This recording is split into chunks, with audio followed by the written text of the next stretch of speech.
Mengapa Jakarta akan tenggelam di masa depan?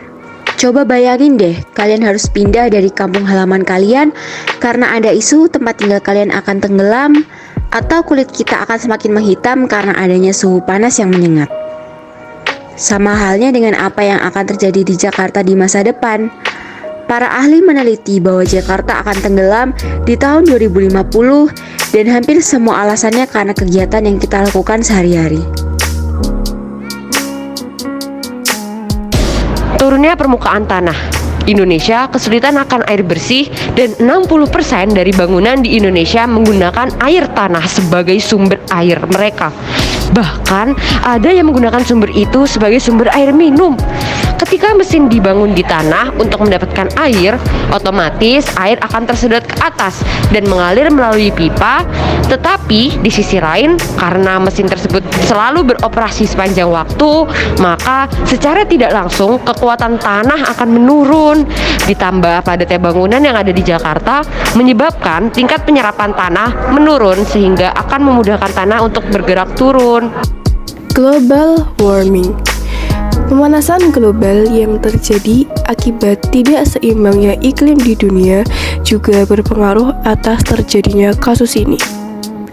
Ketika karbon tidak dapat kembali ke atmosfer, maka terjadi penumpukan karbon di pelapisan udara, dan pada saat yang bersamaan, karbon di udara saling menumpuk sehingga menyebabkan sinar matahari tidak dapat terpantul keluar.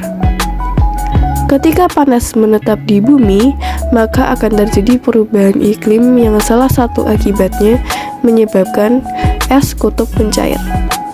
Saat es kutub mencair secara otomatis, tingkat permukaan air laut akan meningkat yang memberikan dampak kepada negara-negara di pesisir pantai, contohnya seperti Jakarta. Penurunan tanah dan naiknya permukaan air laut adalah kombinasi yang sangat mengerikan yang harus dihadapi oleh Jakarta. Pernahkah kalian melihat bangunan yang sudah digenangi air atau banjir yang semakin memburuk? Itulah tanda-tanda Jakarta akan tenggelam. Saat ini, banjir sudah semakin memburuk. Sebagian didorong oleh pemompa air tanah secara luas, yang menyebabkan tanah tenggelam dengan kecepatan tinggi. Selain itu, Masjid Wal Aduna di Jakarta juga sudah digenangi air laut. Terakhir, orang-orang beribadah di masjid ini pada tahun 2021 ketika masjid masih di atas tanah. Saat ini, tanah sudah tenggelam sekitar 25 cm per tahun, dan dari tahun 1997 yang awalnya hanya sedikit wilayah yang akan tenggelam, namun saat ini sudah terlihat bahwa banyak wilayah yang akan tenggelam.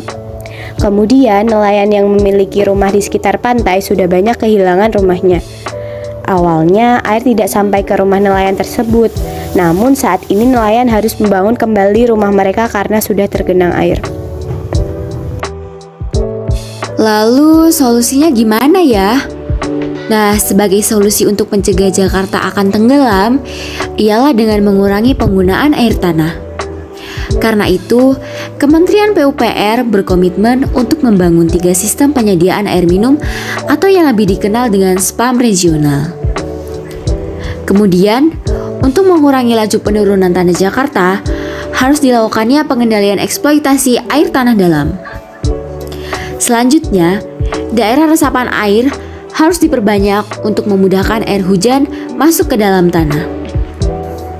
Selain itu, masyarakat juga bisa membantu meresapkan air permukaan dengan membuat sumur resapan di samping rumah atau gedung bertingkat. Sebelumnya, Presiden Amerika Serikat Joe Biden sempat menyinggung potensi Jakarta akan tenggelam. Sehingga apabila prediksi ini benar, Jakarta akan tenggelam dan mau tidak mau harus memindahkan ibu kotanya ke tempat yang lebih aman.